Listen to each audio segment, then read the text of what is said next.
This podcast is brought to you by patreon.com/Talking Simpsons. Head there to check out exclusive podcasts like Talking Futurama, Talk King of the Hill, the What a Cartoon Movie podcast, and tons more. I heartily endorse this event or product.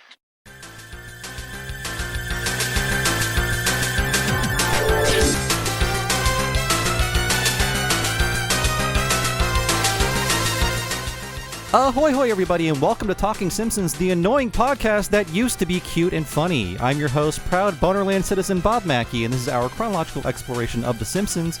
Who is here with me today as always? Hey, it's Henry Gilbert, and if you don't like it, you can go to Russia. Who do we have on the line? No, it's not the Booger Man. It's Will Menaker from Chapo Trap House. Hey. And this week's episode is Treehouse of Horror 2. It's moving! It's alive! Oh, that fellow at Radio Shack said I was mad. Well, who's mad now?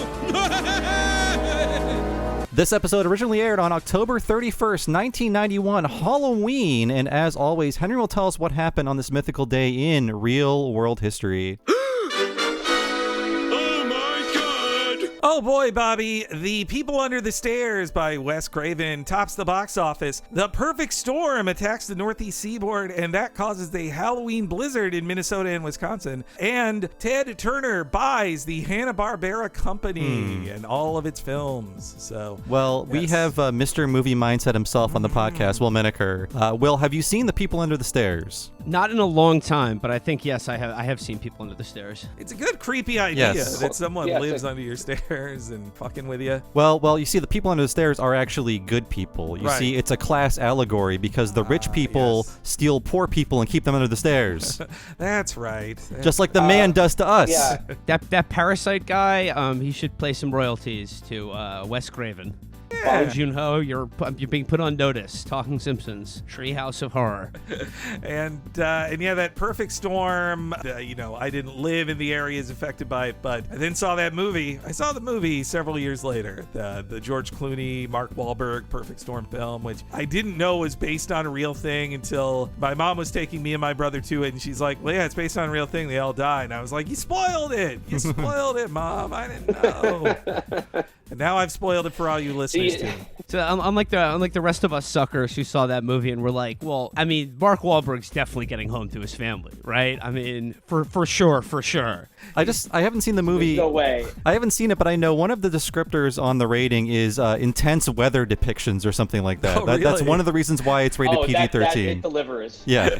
Yeah, it delivers. It is some incredibly intense depictions of weather. Will, do you recall, you were living in the Northeast Seaboard area. Do you recall any bad storms on this 1991 Halloween? Don't have any recollection of just anything before 2013. So I'll do my best here. I mean, I do remember some big blizzards in New York around that era, but not on Halloween, 1991. And Ted Turner buying the Hanna-Barbera Company, that would lead to the creation of the Cartoon Network because he owned all these cartoons. So that's where they're going to go live on a whole cable channel. Boy, the expiration date on these cartoons was past due, I think. Kids would not watch any of these things past maybe like 1996. So they had to start making actual original programming like Dexter's Lab and Powerpuff Girls and all those things. So I don't know where these live outside of Boomerang now. Yeah, that's pretty much it. Yeah. Kudos to the Hanna-Barbera Company for really breaking new ground in depicting people running in cartoons. You have to have sort of a wind-up where you run in place for a little bit and your legs go and then your body catches up to it. That was a Hanna-Barbera signature, hopefully not adulterated by Mr. Ted Turner. It has to sound like bongos, too. It has to be that. Yeah. We've gone through like a very fun cycle with these characters where 90s is the last time you could appreciate them sincerely. And then 2000s we had like the Gen X Adult Swim version of all of them where they're all like alcoholics and they all are impotent and have drug problems and are divorced. And now we're back to respecting them again because there's the Jellystone show on HBO Max where it's like, no, you love these characters. It's Augie Doggy and Doggy Daddy. They're back and they have antics now and some of them are gay too. And gender swaps. Oh, okay. Jabberjaw's a girl now, so This is Well, they got my letters. Droopy Dog has long been, highlighting depression and mental health. it's true. He's a real advocate. Yeah. But yes, joining us today is Will Menaker of the Chapo Trap House podcast. Welcome to the show, Will. Glad to be here. Will, we've had on your Chapo pals. We've had on Matt. We've had on Chris Wade. We've had on people from the Chapo extended universe, Yes, even. yeah, and I mean, you are always quick with a good Simpsons reference on the show. We know you're a Simpsons enjoyer as well. I mean, was that a big part of your childhood? Oh my God, it's like the only part of my childhood. It was like, I watched The Simpsons like every day after school on Fox. It would be like, I think like 7 to 8. They'd do 2 episodes back to back. I'd watch that. I watched like every Sunday with my dad, the new episodes. The Simpsons were like a just foundational part of my childhood and my life. And, it's a joy to be here on the, the premier Simpsons podcast, paying tribute to and documenting what I regard, without a moment's hesitation or qualification as the finest example of American popular culture ever produced. Absolutely. Wow, man, that is high praise. I agree. We wouldn't do the show if we didn't agree with that. It's nice when the guest is around our age and has the exact same history as us with The Simpsons, so there's not a lot to go over. Just like, yes, we all did the same thing in the 1990s. We all did the Bartman. No, it's just like the Simpsons of that era, like the classic era of The Simpsons, just really forms just like the fundamental architecture of my brain and memories. Really, is just like it's like the blueprints are all The Simpsons. And I mean, did it inform you politically any growing up? I think so. I mean, not in any kind of like profound moment of realization, because I don't really view it as like all that political of a show. I mean, it's a loving satire of American culture, but I do think it's just like as a kid, like when you first when you get the sort of like the entry level quality of the jokes, and before you really like imbibe any of like the deep cuts and references and just like truly how smart and wonderful the writing is. I think kids just appreciate it because it's like, it's the Bart Simpson thing, like eat my shorts, but like more just Homer. Like it's a depiction of like that, like every authority figure in your life is totally full of shit and has no idea what they're doing. And I think kids just instinctively understand that to be the truth of the world. And I think it's important to learn that as early as possible to avoid, severe breakdowns or cognitive dissonance later in life as you get disappointed with the fact that like everyone you think is in charge and knows what they're doing is absolutely as clueless as you are. And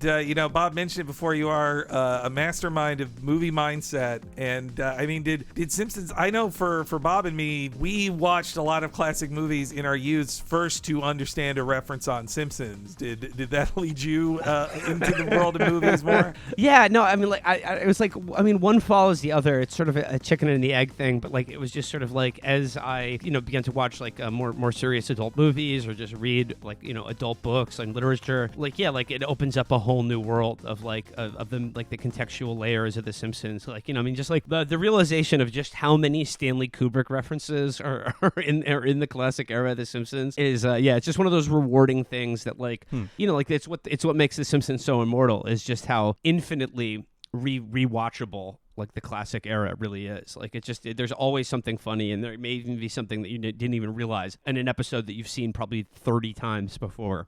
I mean, do you feel a particular love for the Halloween classics like this one? Yeah, absolutely. I mean, I'm really glad I got to do a Treehouse of Horror with you guys, because I think like the Treehouse of Horror episodes are like perennially among the best episodes, or my favorite in The Simpsons. And I just really love anything like kind of like the horror movie anthology format, like Creep Show or Tales from the Crypt or like the new VHS series. I think it's just like the horror genre lends itself so well to these little self-contained shorts and spooky stories. And like The Simpsons has really always just really excelled in the Treehouse of Horror episodes. It's funny to think that until they started promoting this episode in like mid-October, it was not a known fact that this would be a regular feature of The Simpsons, that you would get a Halloween special every year. As far as we knew, they were just having fun in season 2, and they wouldn't do that ever again. Mm-hmm. And the choice to make it a yearly thing was a big, I mean, that is a huge moment for the series too. Right. Yeah. And like in the sort of the intro to this episode, where Marge comes out and she warns people not to watch it, it's sort of establishing that like, yeah, like this is now like this is the new standard. Like every Halloween we're gonna give you a special episode where like, you know, we're throwing the rules out the window. We're gonna get a little bit nutty with it, or the writers are gonna have a little bit of fun playing around. You know, I don't remember what I dressed as for Halloween in 1991, but I do remember just, you know, cutting it short. I lived in Florida, so, you know, it was about to air, and I was just like, we have to get home. I don't care about any more of this. I don't even trust that Dad is going to tape this correctly, Mom. We just have to get home now and see it live, you know? Yeah, that was my experience. I have a lot of my memories growing up are of watching TV like any well-adjusted person. This episode in particular, because I remember it was Halloween night, of course, and we were trick-or-treating with a friend of my mom's from work and her kids, and after trick-or-treating, they came over to watch The Simpsons with us. But the mom was a Maude Flanders type, and The Simpsons was a no-go in her household, and it was a real, like, I don't know about this kind of, attitude from her. And I remember enjoying this, but hearing her just constantly scoffing in the background while, you know, all the kids were just howling with laughter. One disgusted parent was just thinking, oh my God, my kids have been activated. They're going to want to see this now at home, and I can't do anything about it. No, and like, and you know, like the intro with Marge plays off that so well. I mean, I think that was like, it's so funny to think back, like how controversial The Simpsons were. And it was mostly because Bart was the breakout figure. And like, I think there was this real fear that like it's undermining the authority of parents to have this lovable rapscallion say, eat my shorts or don't have a cow or something. And, you know, I mean, that's like such a huge part of my childhood. And it was also like, it's so important to me because like of how much my dad also loved The Simpsons. And it was such a kind of like, it built so much like trust and love between us that like here was this, you know, show for kids that like my dad, who, you know, I looked up to as like a very literate, like, you know, authoritative figure, you know, embraced as and thought was as funny as I did, and like probably even liked it more than I did, at least initially. Yeah.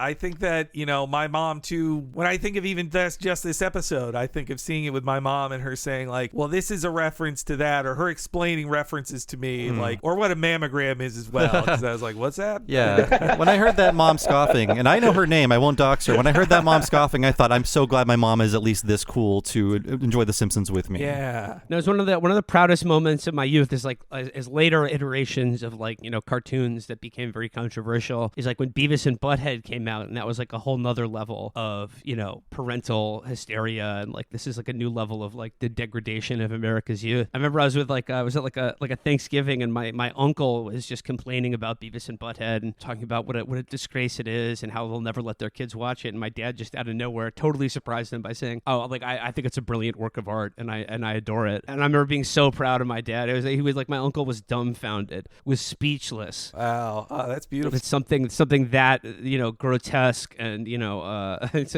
apocalyptic by the standards of like the mid '90s. You know, my mom couldn't follow me to Beavis and Butthead. She was like, I can't. She appreciates Simpsons, but she was like, no, Beavis and Butthead too, a step too far. You see, my mom enjoyed my Butthead impressions as a teen. So. Well, you know, I think my mom did come around to it because by '96 she happily took us to the Beavis and Butthead movie. She did take us to that. So. But yeah, this episode is a true like Stone Cold classic. Like, it's gorgeous too, like one of the best animated ones too. Jim Reardon directed it, and he is a master of the series, especially of Treehouse ones. And then there's some great bits that are specifically animated by guys like Brad Bird or David Silverman to look like even better. And it's directed by the writer of WALL-E. That's right, Jim Reardon. Yeah, the Oscar-nominated writer of WALL-E, Jim Reardon. Yeah, and also, you know, if you got your DVDs handy, pull them out because there are the original storyboards with Matt Groening's red line edits over them, and you can see, you know, there's some cut jokes in there. I'm not going to bore the listeners with every single cut joke, but there's a few biggies that I think Bob and I can mention. But yeah, the different endings are the most interesting part of seeing those storyboards. Yeah. And for instance, not on the storyboards is the intro of Marge warning everyone again. I think that was a late addition where like, let's just reuse the animation from the year before and just have a new thing. Hello, everyone. Before last year's Halloween show, I warned you not to let your children watch, but you did anyway. Well, this year's episode is even worse. It's scarier, more violent, and I think they snuck in some bad language, too. So please, tuck in your children and... Well, if you didn't listen to me last time, you're not going to now. Enjoy the show.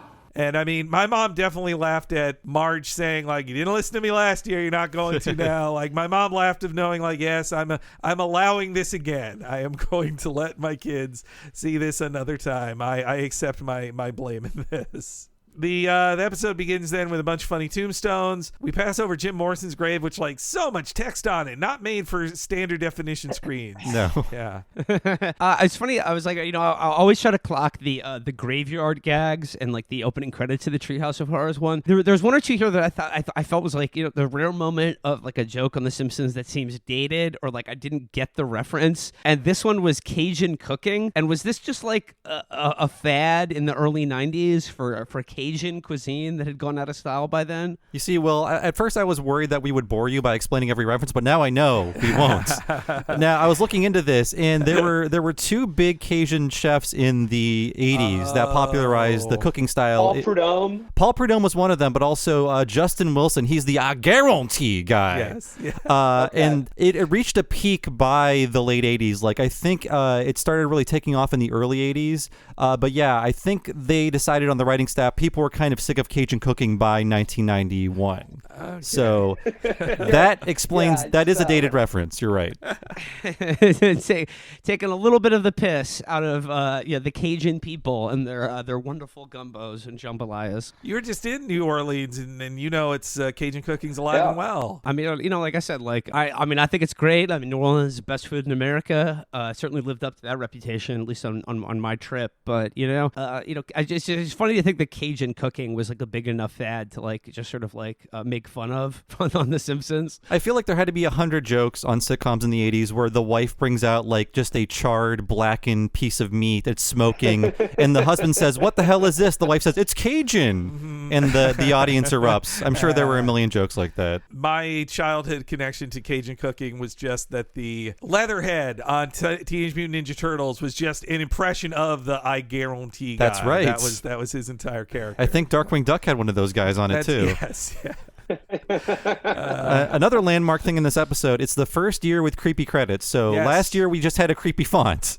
This year we get creepy credits and a creepy font. Next year the font gets even better, folks. So hold on to your pants. It's funny, we're covering this alongside 2001's season, and after 9/11 they put a pause on the creepy credits for several years, and so this Are you serious? They did. They did, out of respect. Ghoulish names after 9/11. Oh God. At the very least, I think for 01 and 02 Halloween, they didn't do creepy names out of honor of. Okay, 2001 Halloween, I can understand. It was like a month ago, so they don't want to do like James Hell Brooks or Screaming Sam Simon. The country was still very traumatized, but a year after, come on, it's time to laugh again, people. Rudy Giuliani went on Saturday Night Live like the week after and said you could laugh again. So if it's good enough for America's mayor, it should be good enough for the Fox Corporation. Their production took so long they didn't get the news in time from Rudy Giuliani, I don't think. And also, first time this registered as the joke for me that the Walt Disney tombstone is frozen over because he's frozen in cryogenics. That's the joke. That joke soon to be removed from the Disney Plus version. Yes, yeah. Mark my words. It was apparently the Al Jean pitch of the creepy names because he is a big comic book nerd. He grew up with the EC Comics like Tales from the Crypt, and that had artists like Creepy Jack Kamen, and so they wanted fun names like that too. And the Peanuts characters run by Jim Reardon. He did a whole Bring Me the Head of Charlie Brown. That was the name of his student film about violent 80s action film starring the Charlie Brown kids. It's basically just him as Taxi Driver, I think. Yeah. And it was like Newgrounds before Newgrounds. You did like 20 years before Newgrounds. And also, I love all the quick cuts into the house of Homer watching TV. That's really great. And this is when Homer gets the news. Again, it flew over my head as a kid, a joke about the presidential primaries of 1992 coming up. And at the time I was looking this up, I'm sure, well, you know this, but yes, at the time in April 91 when they were writing this, April 16th is the date on the storyboards. H.W. Bush was viewed as unbeatable, like at an 89% Wow. favorability rating. Guys like Mario Cuomo, Al Gore, Joseph Robinette Biden, all of them were like, I don't even know if it's worth running. And so, by And then one plucky governor from Arkansas would rise to the occasion. by the time this aired, probably people were just thinking, well, it's either Jerry Brown or Jerry Brown's going to try to win, and he's not going to win. Like that's all it is. They never even heard of some hillbilly Arkansas governor back in Halloween '91. But yes, this also is when I learned as a kid that older kids can egg houses and just not even bother dressing up. I did not know such a scary thing about older kids. You knew about the treats, but not the tricks. Yes, yeah. So Homer's threatening to giving up his eggs, and great sound effect is the eggs smash the door as he turns around too. I mean, great Foley all around, but I did enjoy that. But the kids come home, and again, talk about first time I noticed something too, because this is much clearer in the storyboards. Bart's costume is an executioner, and his candy holder is a severed head. Like, it's part of his costume. It flies by so quick, you really can't register it in the show. But it seems dangerous to have a baby walk around in a full head mask of a witch. That just seems, a risk. It would be like an escalation of Bart's Halloween costumes to go from an executioner in Treehouse of Horror 2 to, I believe, Alex from Clockwork Orange in Treehouse of Horror 3. That's right. That's correct. Yes, Season yeah. 4. Yeah. That's right. That was pushing the envelope there with the character. Yeah, Bart. An executioner, he murders people on behalf of the state, and Alex and his droogs, murder and assault people just for fun. So Bart's getting more twisted as the years go on. True. He's becoming more of an anarchist.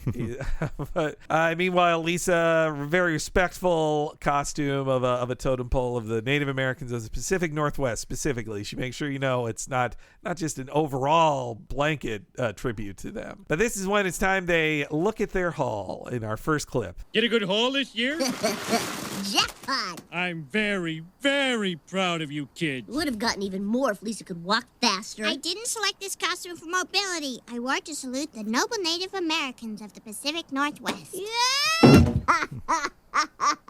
Now, children, you can have one piece of candy tonight and save the rest for... If you eat too much, you'll have nightmares. Oh, yeah. Everybody in the family's going to have a bad nightmare tonight. Oh, yeah, 3 bad nightmares. I'd like to see that. They do this even better in the softball episode, but I really love when the characters taunt fate of a story in Yes. it just so hard, where they're just like, but 3 bad nightmares, I'd like to see that. Ha ha ha. Also, when they're all eating the candy together, in the original storyboards, Homer has his head buried in the candy like a pig, just eating it mouth first. And that's where Groening wrote too much, like all caps, too much.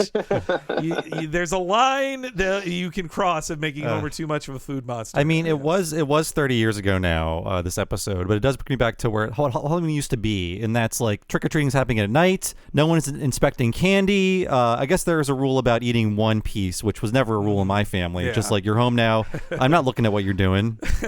Marge is just trying. She's trying to instill some boundaries, and the kids are just like, well, no, we're just eating it all right now. Like, I am going to get a stomachache and go to bed fucked up on candy. That's it's the joy of Halloween, and like the one candy before bed. I think that was like on the night of Halloween. If your parents are enforcing that, God. Jeez, you might as well not celebrate Halloween. But for the nights after Halloween, I think it was like a sort of a gentleman's code to have. You could have one piece of candy after dinner. For me, Halloween candy was to be meticulously portioned out, of just that I would count it all in a hierarchy of like, all right, this is the best, second best, third, and do I want to go from the top or the bottom, and slowly eliminate them. I mean, on top of that, I had a brother, and so it's also about competition of who had the most, or like who still has it, and we would certainly not pool ours into a pile and share it like that as they do in this. Yeah. That's communism. Just, you got to reward individual entrepreneurship of trick or treating. You could do some horse trading. I'll give you like 6 of those rolls of like the tart hard candies from maybe one like miniature Milky Way or something like that. Or my brother likes certain flavors of Starburst more than me. We can trade on that level.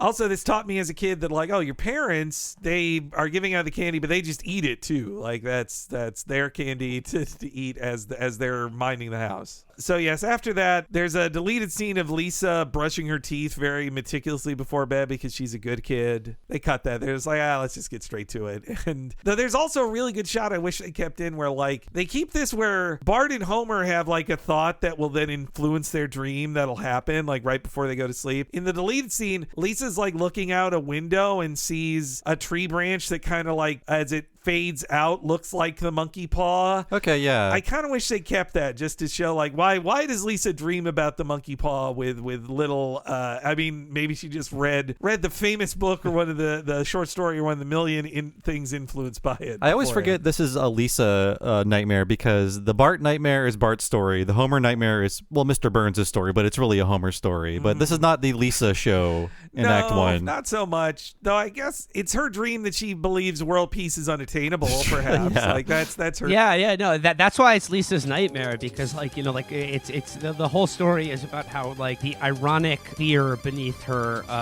sanctimonious do-gooderism. That, you know what, you need an A-bomb or two. After all, it turns out, and she hates to think that.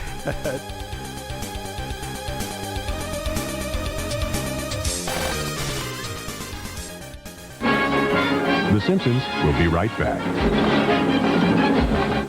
This Halloween, Get a good haul this year? Yes, Pop. something strange is happening to the Simpsons. Every day, same old cat. I'll make it more interesting. Is Bart turning into a monster with sinister powers? Catch it from your side of the family. No monsters on my side. Are aliens invading Springfield? We can resolve our differences peacefully. Ow. And what's happening to Homer? Is it trick or treat? The Simpsons, Thursday at 8 on Fox 5.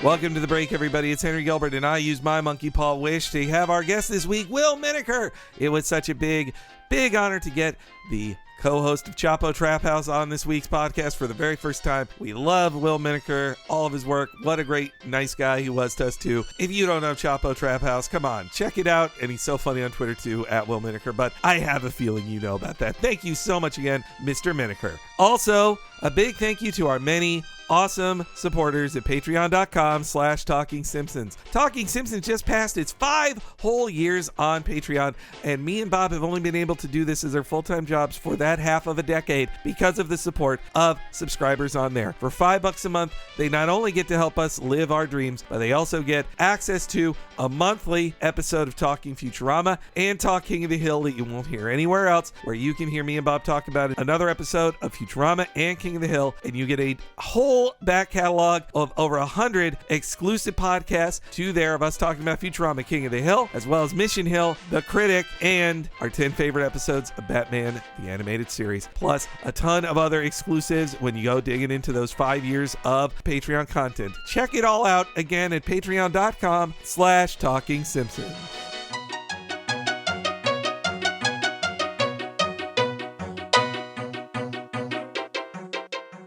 But if you want something even nicer than a Milli Vanilli Chicken McNugget, you should sign up at the premium level for $10 a month at patreon.com/Talking Simpsons. You get all those $5 things I just mentioned. But then you get a monthly What a Cartoon Movie podcast. In addition to that, me and Bob going super duper in depth. And when I say in depth, I mean over 5 hours most of the time, sometimes even over 6 hours into animated feature films like Who Framed Roger Rabbit, Toy Story 3, The Little Mermaid, South Park Bigger, Longer, and Uncut, and that's just 4 that we've done in 2022. We have over 3 years of back catalog of us covering things as diverse as Akira, a Goofy movie, Beavis and Butthead Do America, Spider-Man Into the Spider-Verse, Kiki's Delivery Service, Millennium Actress, and tons more. You got to check out that entire back catalog for yourself just to see all the cool stuff you're missing out on, in addition to all the $5 stuff I just mentioned. Please check it all out for yourself once more at patreon.com/Talking Simpsons.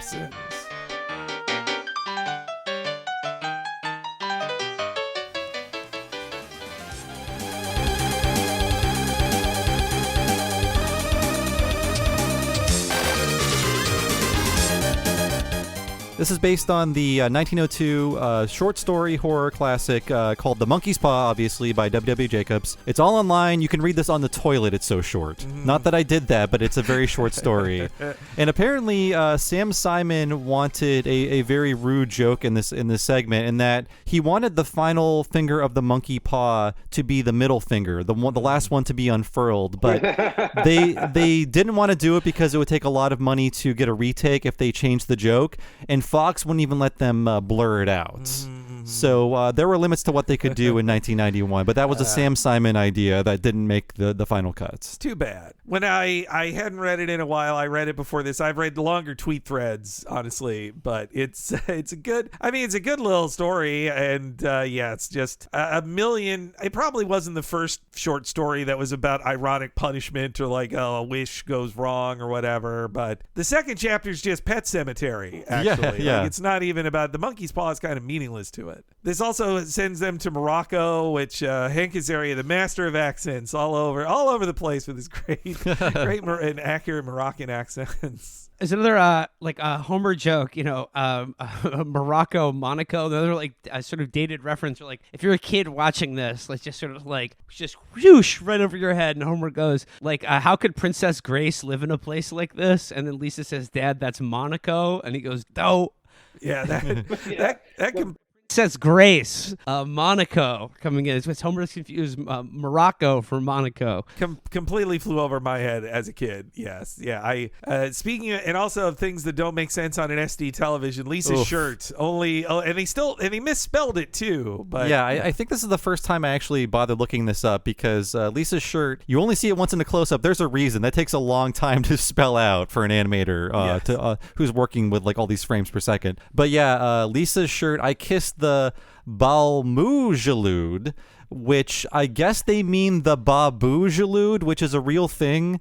It's like a city gate in Fez, Morocco, but obviously it's a Blarney Stone reference. Yes. But you only see that shirt once, and I guess their dictionary or encyclopedia was faulty or something. But yeah, that is what Lisa's shirt means. She kissed the city gate. I could see in a 1980s like pre-internet guidebook a localization of that then could have been spelled that way. Like they didn't have the internet like us to just like Google like what's a Bamujalud, and then it says like, did you mean Babujalud? I'm probably butchering it myself. I think you got it right. I think you got it right. All right.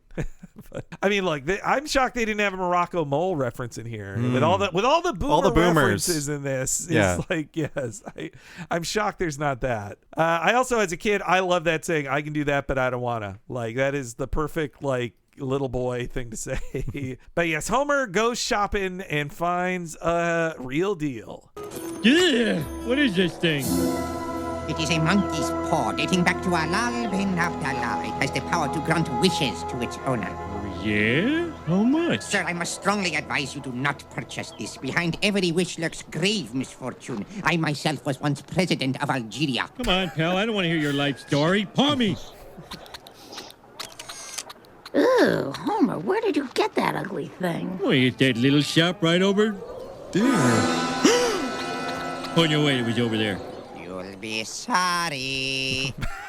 And I was just thinking, in the next year's episode, Hank Azaria plays another shopkeeper selling cursed items. That's true. Yes. Yeah. And the gag here, where like he's like, "Hey, it was right over there," and then like it pans over and you see like a little dust devil like spinning away, and you're like, "Ooh, haunting." And he's like, "Oh wait, no, it's over there," and it's like it's still the same guy, same place, and he's like, "Hey, it's still me." And then Hank Azaria doing the voice like, "Yeah, you're totally right, Bob. This is a rehearsal of like the perfection of that joke in next year's Treehouse of Horror, where he buys the cursed Krusty doll, and the whole back and forth about that's bad, that's good, that's bad, like, which is I think like when he says the sprinkles contain potassium benzoate, and then Homer just blanks him and he goes, that's bad. Probably, I think that may be my favorite gag ever on The Simpsons. Like The Simpsons, like the writers are like they were the master of just like taking a joke and then like pushing it past the limit of what you expect, and then giving you like a really stupid payoff that like is unexpected and just so satisfying. And just the characters say like, "Can I go now?" Like just the character is I'm done with tired the of the bit. comedy bit. Yes. Yeah, I also like the very subtle comedic premise of a shopkeeper selling an item, but that says, "You must not buy this, sir." Yes. It's sitting on his thing for sale. It's right there.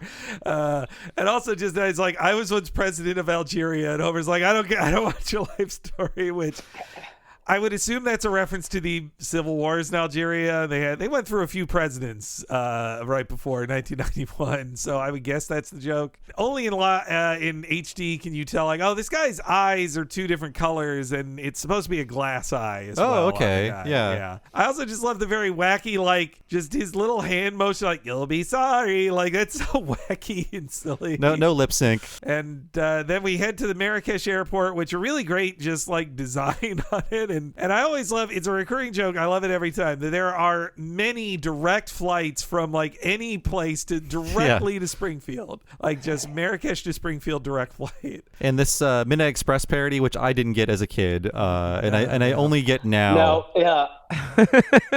Yeah, you didn't get that reference to being sodomized in Turkish prison when you were a kid? Nope. Yeah. No, but like Tiny Toons had jokes about Turkish prisons. Yes, yeah. And things like that.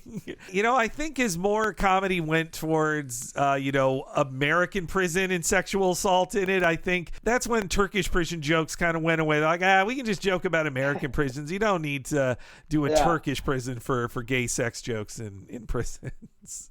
But yeah, I mean that scene. I hadn't seen the movie in forever. I just pulled up the scene from it, and it is a really great, just like harrowing, tense scene when the guy gets caught at the airport. Just his fear as he's walking onto the plane, with tons of heroin, and just he's like, all right, yep, I'm making it on the plane. Just like he gets just stopped, he's like, I'm ruined. Like my life is over. Just the look on his face, and the show lost a lot when it lost Alf Clausen like 5 or 6 years ago. But boy, I mean, this is an example. Like his Midnight Express parody music. His sound like music, it's so good. Yes, he had to work in so many styles, but it sounded so good. I listened to the scene like 3 or 4 times. It's really, really good. So yes, we head back. The family is wanting to make their choices. Bart wants X-ray specs like he's seen on the back of a comic book. Lisa wants world peace. I love that Marge says, Homer, there's something I don't like about that severed hand.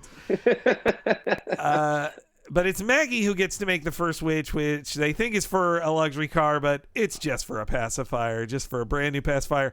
Maggie's wish has no downside, actually. Like she gets to make a pure wish with no ironic takebacks or anything. We don't know what the pacifier tastes like. That's true, but she seems fine with it. But yeah, so then the next wish, of course, is for the Simpsons to be rich and famous.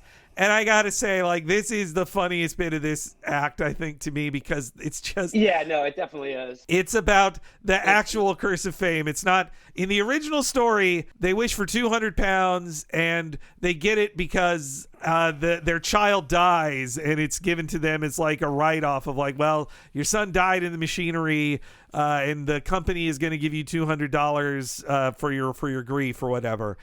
200 pounds for your grief. In this case, it's like, no, the punishment is everybody backbites you all the time and hates you behind your back, and they're just sick of you. Like, you get to be rich and famous, but everybody's tired of your antics. They were saying on the commentary that they were feeling the backlash against The Simpsons. They were seeing articles that are saying, The Simpsons out, Ren and Stimpy in, things like that. Yeah. But yeah, like at least too, like I think my favorite gag of this episode is the get a mammogram man.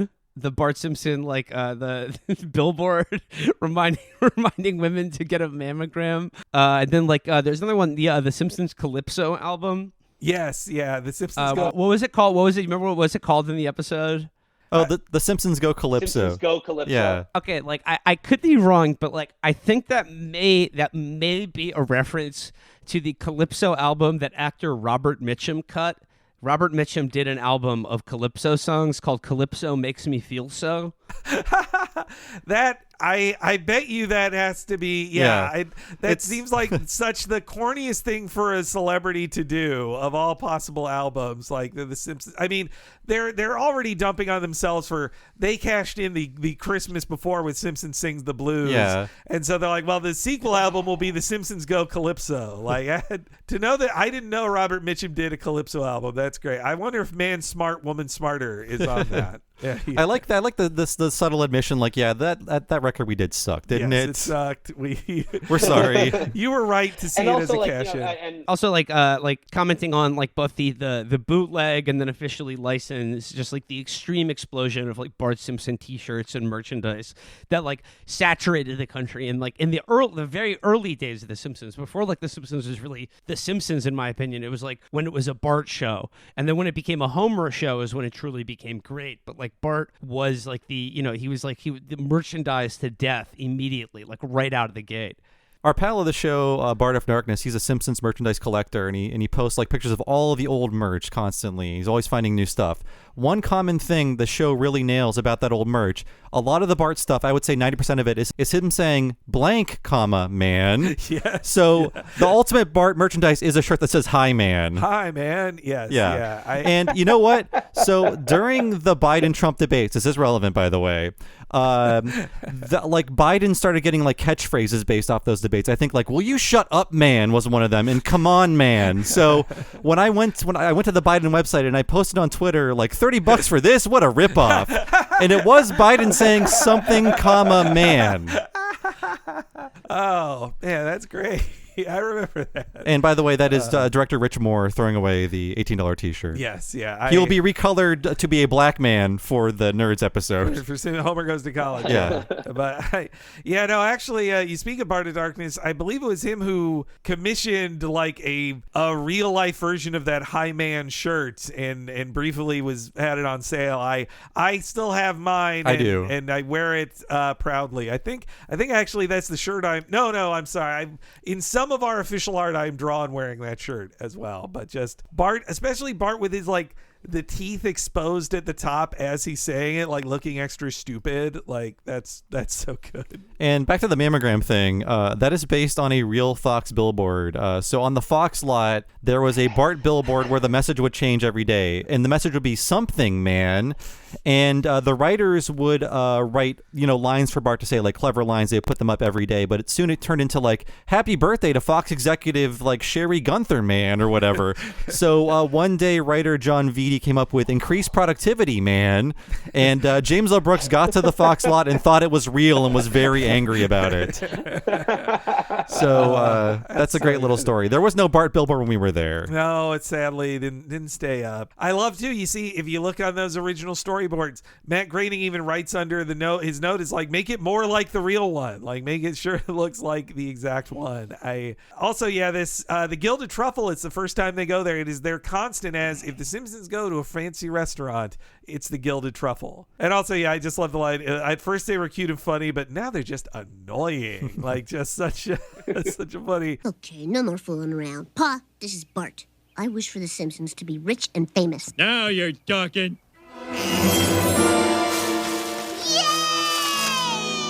Woohoo! Look, everybody! My purse exploded! Come on, everybody. We're going to the fanciest restaurant in town. I'm terribly sorry. I have absolutely nothing until June. The Simpsons. Right this way, please. Homer, maybe fame and fortune aren't as bad as they say. If I hear one more thing about The Simpsons, I swear I'm going to scream. At first they were cute and funny, but now they're just annoying. $18 for this? What a ripoff. Man smart. The woman is smarter. Man smart. The woman is. Man, this thing's really getting out of hand. And yes, the song "Man Smart, Woman Smarter," it's a classic song, first debuted in 1937, Calypso classic by King Radio. It's been covered by a million people: Ricky Ricardo, Harry Belafonte, Joan Baez, the Carpenters. In the 80s, the Grateful Dead would do a jam version of it at many of their concerts. But what I was shocked with when I finally watched a bunch of those covers, this Simpsons episode is a lie. The title is "Man Smart, parenthetical Woman Smarter," but the song is "That's Right, the woman is smarter." That's right. So that's the actual version of the song. I couldn't find any. Even the 36 version does not say "man smart, woman smarter." The main spirit of the song is it actually is not about how women are smarter than men in a good way. It's that they are more conniving and make a man work all day. That is the way that a woman is smarter. So. but yeah, I mean, it's such a great cheesy 70s classic. Like, I think the Carpenters cover of it is one of the funniest to me, because they kind of strip all the calypso, and I love the Carpenters, but they strip in their They get rid of all that culture. Yeah, throw it out the window. Yes, any of that. It's the whitest and safest version of the song you've ever heard. But yes, after this, it's time for Lisa to make a wish, and this is when she's told she was very selfish to make a wish for world peace. We get a reference to the Falkland Islands that Argentina would not be the first one. Yes, yeah. That is another one of my all-time favorite Simpsons gags, is when Krusty has playing the reruns of his show, and they're like, "Don't worry, no one will notice." And then he's like, "Children, the Falklands have just been invaded. The Falklands, I repeat, the Falklands are a series of islands off the coast of Argentina." He pulls down a map. He was ready for this. Oh man. Yeah. The one American who cared about the Falklands. And there's a fun character in this scene, thanks to what I think is just like a painting error. So they needed characters to fill this fake UN. And one of them in the upper right corner, Agnes Skinner with a mustache. Check it out. Every time you watch this episode, you won't be able to not stare at the upper right corner of the screen. Never noticed it before, Bob. That was a great spot by you. And yeah, then we get to see, the Pentagon turns into a mall. Danger becomes garden. The Five Corners Mall. Five Corners Mall. That's great. We should, honestly, that should happen. We like a better use of space. And yeah, also everybody throwing their guns into the furnace, including Krusty, like just like, won't be needing this. He's got throwing stars. And then it kind of turns into the classic Coke commercial, but they can't use the music. But they kept trying to with that reference. So the wiki is wrong. The Wikipedia is wrong. I'm going to call them both out on this. They say this next part is a reference to the Twilight Zone 1986 episode, A Small Town for War. I don't see anything in common with it outside of the fact that aliens are mocking the idea of world peace. That's basically all I saw in common with it. And that's all I'll say. Actually, I have a whole. Thank you for saying that, Bob, because I also went to the fandom Wikipedia for this episode, and I gotta say, I think that one is run by British people who all of their references are wrong. They're just like, oh, this is like this movie. It's like, this is not based on the commentaries or interviews or nothing. It's just like, this monkey paw thing, it's kind of like the movie Aladdin, which came out a year later. What the fuck are you, like, that's a bad, their reference page is unhelpful, like entirely unhelpful. I only double check it of like, is there ever a reference in this that I don't catch? But then I go to their reference page, is like all wrong. Like I'm calling you out, fan wiki on Simpsons stuff. British Simpsons fans, boo. Irish Simpsons fans, thumbs up. Oh yeah, yes, yeah. Love those memes. Those crazy cunts come up with. And I'm using that in the like in the friendly way. Yes, the British or the Irish. No, I think the Irish Simpsons Twitter. I love their memes, especially if it's just about mainly about pub culture crossing over with the Simpsons reference. Like, well, I don't understand this about Irish pub culture, but through the transitive property of this Simpsons reference, I understand it. I like when they're when they're slagging off like an Irish political party that means nothing to me. They're like, oh wow, Fine Gael really is like Mr. Burns. But yes, more so like out of The Day the Earth Stood Still, Kang and Kodos arrive, and this is when they learn. I mean, also too, what a great choice! Like they say on the commentary, they were 50-50 of like, do we bring Kang and Kodos back? Do we, they love the aliens in the first one, but they're like, do we have the aliens every time? And after the second appearance, they're like, yes, we have to have the aliens every time. They are the greatest. Two big changes. There's no Sarek the Preparer, which is James Earl Jones. Yep. And also they lose the drool Foley, which I like, but I could see why they got rid of it. So when they appear in Treehouse of Horror 1, whenever they're on screen, you can hear the drool dripping down their faces and into their domes or whatever. This time, it's just visual, yeah. But yes, here's Kang and Kodos' arrival. People of Earth, we come to you in the spirit of hostility and menace. Now, let's be reasonable. We can resolve our differences peacefully. Ow. Your superior intellect is no match for our puny weapons. Colonel, you've got to do something. What do you want me to do? I'm a baker now. They conquered us with a club. Guess we saved an A-bomb or two. Move along, humans. This is all the Simpsons' fault. Before I was just bored with their antics and their merchandise. Now I wish they were dead. bored with their antics and merchandise. I noted too that all 4 of the people in that lineup are all season 1 weirdos. So it's fun to see that. This Colonel or whatever, he's one of those just like one line characters I want to know more about, like Hugh Jazz, the happiest man in Springfield. I just love his I'm a baker now. He looks like he used to be a movie like an action star, and he's like, I'm a baker now. I can't do it. I guess Lisa's wish for world peace not only got rid of all the weapons, but also just the drive for self-defense. Like, even now they're just like, no, we can't do anything. I mean, too, I also love the shot of it crushing the Springfield statue, and that the head falls off because the head is still loose from Bart cutting it off. Like, it falls off as a separate part. Yeah, but That's okay. That's continuity. They really care about this, keeping the tight rules in this universe, which you got to appreciate. And one thing though, King and Kodos not as hands-on with their slavery as they would be in season 8, because back at home Bart's like, "That we're slaves. This paw sucks." Yes. And Ned says, "Hey, fellow slaverino." Yeah. So they're not actively really enforcing the slavery. It's more of an idea. Yes. Yeah. No, you're right. In Citizen Kang, they get a lot more. The invasion is a bigger scale, that's for sure. Yeah, they're carrying rocks and they're like shackled together. By the end of that, they're getting like literally whipped, and this one it's just sort of like they're being menaced and kind of pushed around by like a stick. Yeah, there's like, man, like just. I also love the ow, like just the ow sound. But all right, let me tell you, that shot of Bart holding up the newspaper that says "Monsters OK Slavery Plan." I found an auction for that cell, and it went for $1,800. I simply couldn't go that high. Fair. But I was like, God damn it, that's such a good, like, just to see Bart. Also, the family is not behind it, so it is an incomplete cell setup. But still, to get to have a cell on my wall that has Bart with a newspaper that says "Monsters OK Slavery Plan." Like, what a great, just amazing headline. God, I love that so much. But and it just underscores how like so many of the funniest gags on The Simpsons are totally visual. They're just it's just something that you see and read, or a sort of like the texture of Springfield and the world they inhabit. Like, just the little details are often like really the funniest gags in any given Simpsons episode. And here's another great joke here. Just Homer knows he is caught on to the ironic wishing, and he knows.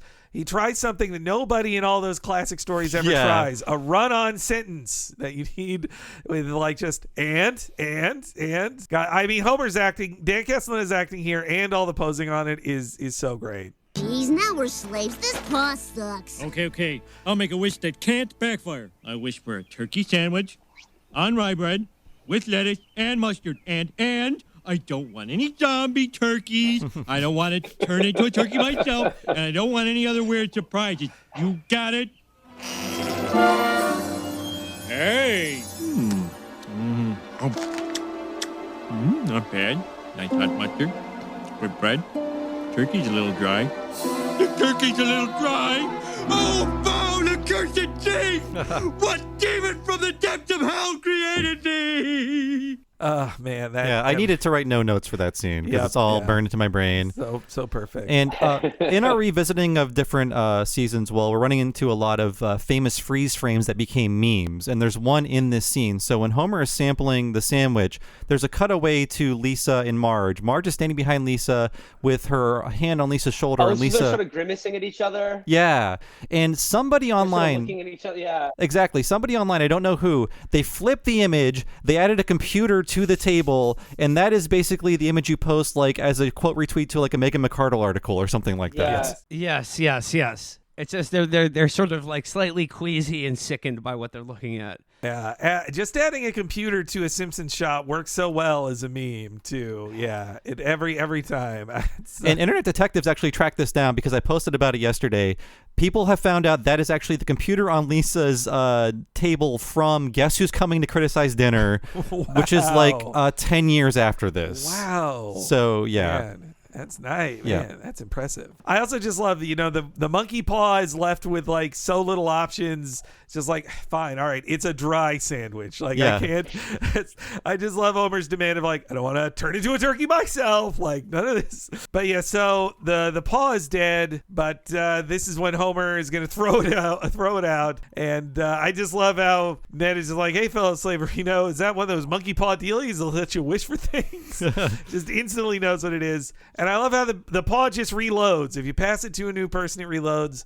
But apparently it counts for like your whole family because it didn't change passing around within the family. But I guess if it's passed over to Ned, that's when it reloads. But and Ned has no irony. Like his are just what he wishes. Like he gets, and just the shot of him wishing that Mo could get rid of the aliens and then just Mo running back with a board with a nail in it. Like that's so good. It feels like they didn't have dialogue for that scene, so they put in some real like Popeye dialogue. That's why Mo's like, enslave humanity, will ya? Yes. It feels like a real like Popeye dub. And again, I love Kang Yakoto's like Kang doing the speech of that. It's like the end of a sci-fi film, but he's gotten the wrong moral of like, soon there'll be a bigger board and a bigger nail that will destroy them all. Like, it's so good. I guess my first wish is to get rid of those awful aliens. Ah! He's got a board with a nail in it! Enslave humanity, will ya? Run, Kodos!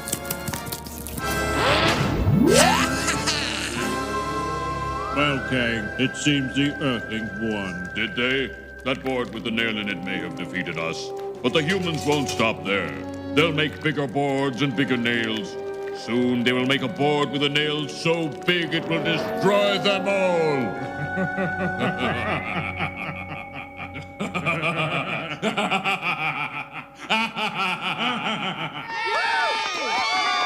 Hey, Homer! This little thingamajig really works great. Well, now that I've saved the Earth, maybe I ought to spruce up the old homestead. I wish I had a monkey's paw. And yes, this is where there's a big change from the boards. I don't know how far it got in animation because definitely the ending feels like they reworked final animation as well. Yeah, I guess in this one, it's reused animation from. Do you know the episode, Henry? It's from, I forget which one it is, but I Wish I Had a Monkey's Paw is from another episode. Yeah, I think the animation. I think it's from the Dead Putting Society. I think it's from that. Okay, but, yeah, I think you're right. But in the original version of this, as soon as Ned gets his castle, Homer goes, "It's not fair! It's not fair!" And he runs over to Ned's castle, starts pounding on the door, and from inside the castle, you hear Ned saying, "Boy, it sure is hard to relax with all that banging outside," and he makes Homer disappear. He wishes Homer away. Yes, yeah. Which it has more action, but I do kind of like that the scene ends with Homer saying, "I wish I had a monkey's paw." But at some point off screen, Lisa wakes up terrified, and we start the next scene with her asking if she can sleep in bed with Bart just to not be alone and scared. And Bart, of course, like any older brother, is like, "No, go away, I'm sleeping." And he needs to be bribed. Oh, God, talk about more good on-point Foley. The sound of eating that brittle candy necklace candy and then pulling the disgusting band out of your mouth. Yeah. These can't be manufactured today, can they? Boy, you would think not, right? But then again, I feel like if you go to the cheapest candy in the aisle, I bet you could find it still. Candy cigarettes, they're gone, but I bet these candy necklaces still exist somewhere. But yes, Bart proclaims, "Less talk, more sleep." Goes right back to sleep in his dream. And this, again, a great segment. Me and Bob did a lot of watching for this one. We did to catch up. Yeah. So obviously a parody of the November 1961 episode of The Twilight Zone. It's a Good Life. So here's some scary math for all you folks out there. This episode of The Simpsons airs in October 91. That episode aired in November 61. We are now further past this episode than they were past the Twilight Zone episode. So that's some scary math for you. Yes. Sorry, it took my brain a while to process it. That's why I was pausing. All right, I'm judging it based on the remake of this episode in the Twilight Zone movie directed by Joe Dante. So I'm going to give myself a little bit more breathing room here as far as the grim hand of fate and the inexorable march of time. leading us to the grave. You know, that's only almost 40 years old now. That one. Yeah. Hey, next year. Yeah, and Henry and I watched both of these. I guess we can give our thoughts on them. But yes, obviously, it goes without saying, the original Twilight Zone episode is so great, so haunting. Cloris Leachman is in it. She's amazing in it. That little fucker, you want to just smash his head in. You hope somebody does. It's the moral of the story. Smash the kid's head in, but nobody will do it. No. And it's just this greatest, sweatiest, most desperate people in this horrible situation. And like the most haunting thing to me about that story is that nothing exists anymore outside of this group of people. They are just in hell. Yeah. In Ohio. It makes it worse. Yeah, I know. They can never leave Ohio. They're just trapped there forever. I mean, Bill Mumy is perfect as this haunting, super spoiled child, and just every actor around him going like, and that's good.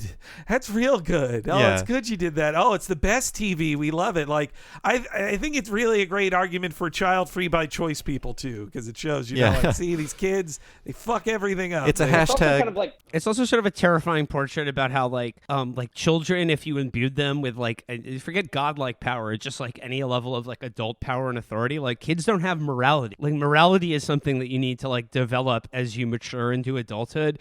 And, like, a kid with godlike powers would be like, you know, Satan incarnate. Yeah, I when they talk about it, you never see it. It's always off screen, but when they're just like, oh, look at that, I made a 3-headed gopher. Well, I'm going to kill it now. And just everyone is so disturbed by it, but then they have to, I mean, it is just acting toward a force because it all is sold through the acting of just how terrified everyone is of him. And the Dante segment, I like it for what it is, but it's got because Spielberg is on that project, it has a weird like Spielberg-y quality where the kid is too cute and he's misunderstood. Yeah. The ending I don't like as much, but I'm thinking maybe that woman had the right idea. Like, no, you ally with the evil child. You don't try to fight him. You join forces with the evil child. Well, for me watching it, I think Dante imbued a little more like his Anthony is slightly older, like he's not a little kid, and I think there is a little like boyhood crush he has on Helen in that. I think there's a little to that she's maybe taking advantage of that to control this god, this horrifying god. But I mean, I definitely agree with that Anthony's view of like, yes, cartoons should be on in every room, and every room you walk into should have more cartoons on it, and carnival food for dinner. Carnival food for dinner, yeah. And he also like the villain from UHF, Ken McCarthy, who's in it. He's great. But of course, I wanted to rewatch it too because Nancy Cartwright, Bart herself, is the sister in it, and she is killed inside a cartoon. She is sent to live in a cartoon and is killed by it, which is pretty funny. But that's very, very meta. Yeah, and Cloris Leachman was on The Simpsons last season. That's right. So two connections there. I mean, like rewatch it again if you haven't seen it in forever. Like I hadn't watched the original 61 version in forever. It's so good. Every actor in it is amazing. They're just covered in sweat. It's so great. Yeah, and the parody of the intro is so perfect because the intro for the episode is about like 90 seconds long, almost too long, where it's just like the parody where Rod Serling is like, something weird is going on, something kind of fucked up. Yes. You wouldn't believe how weird and fucked up this is. And then would you believe it's a little boy? I know. That like it's the most perfect parody of that like over the top intro. Yes. I don't know if you guys clocked this or not, but the in the intro to Bart's Nightmare, like everyone's walking down the street and they're grimacing, they're like this like, you know, rictus smile as they're like, yes, this is good, we're happy, we're thinking good thoughts. And Jasper is the one who fucks up and he's like, I'm getting mighty sick of this, and then it just like bloop, and it morphs him into like some sort of dog man, like a dog with a man's face, which is, I mean, like 1000% a reference to the Philip Kaufman remake of Invasion of the Body Snatchers. Oh yeah. Mike Reese on the commentary says there's almost too many parodies in this episode. Yeah, man, I haven't watched that movie in full in forever. I pulled up that scene last night. I was like, oh yeah, it's really creepy that just this mask they put on a dog and the way the tongue just sticks out of the dog's mouth in that scene. Like, it's such a disturbing scene in the Invasion of the Body Snatchers remake. It's so horrific. During lockdown, a few times I have posted that Jasper, I'm getting mighty sick of this. Yes, yeah. It's how I think, like, getting mighty sick of this, and there's another scene of this. It certainly reminds me of podcasting sometimes too, or at least pandemic podcasting. But yeah, you're right, Bob.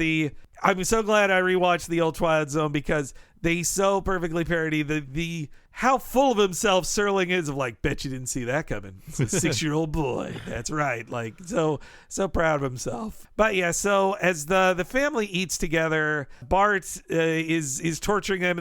They're so great at playing off of him here. Presented for your consideration, Springfield, an average little town with a not-so-average monster.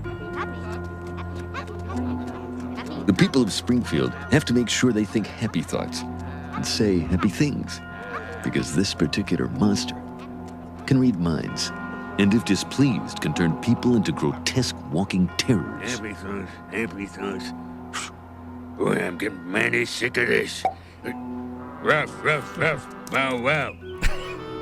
And did I mention that the monster is a 10-year-old boy? Quite a twist, huh? Bet you didn't see that one coming. Good morning. Morning. Good morning, dear. Hiya, Bart. How's my boy? Oh, man. Just like, yeah, I just love also Marge's line later after he transforms Snowball 2. She's just like, oh, good. The curtains are on fire. It's good that you made that awful thing, Bart. It's real good. Just so funny. And like that Snowball 2 also kind of turns into like the Duck Amuck transformation of Daffy. I also like that. Just design is great. I think Groening's big note on that was that he just didn't want it to look like Snowball was in pain. That was his big on the storyboards. Yeah, Snowball is like breathing comfortably after that. It's happy to be that way. Yeah. But and the entire family is tortured by Bart's godlike powers. He heads off and gets on the school bus. All the kids terrified of him on the school bus. Like, that's so great looking too. The way Sherry is the closest, and she gets out like and then runs to the back. And I love the line with Otto where he's like move over, Otto, I'm driving the bus. He's like, oh, like, sorry, like I can't do that. And he's like, wait, yeah, you're the kid with all those gnarly powers. Otto has forgotten. Yeah, and we're reaching the end of Otto. Like, Otto is functionally dead after the Otto show because they just ran out of Otto material. So it's fun to see him still in his bus function. Yes, yeah. Having conversations with Bart. He's so stupid of a stoner. He forgets the god that lives in their town and gets whatever he wants. Like, he just completely but then once he agrees to it, I just love too that his death drive is just like, this is fun, isn't it? We're all gonna die, aren't we? Just so good. Also cut there was in the storyboards, there's a joke of Wendell puking over the bus seat, and Groening wrote, no, delete this. We're not doing a puke. We're not going all the way with a puke. Wendell got to puke like twice in this entire series. And so Bart heads to school. This is when, he realizes he loves school. Well, class, the history of our country has been changed again to correspond with Bart's answers on yesterday's test. America was now discovered in 1942 by some guy, and our country isn't called America anymore. It's Bonerland. Your attention, please. This is Principal Skinner. Bart, this one's for you. Hello, my baby. Hello, my honey. Hello, my ragtime gal. Send me a kiss by wire. Baby, my Mouse Tavern. Hold on, I'll check. Hey, everybody. I'm a stupid moron with an ugly face and a big butt, and my butt smells, and I like to kiss my own butt. Wait a minute.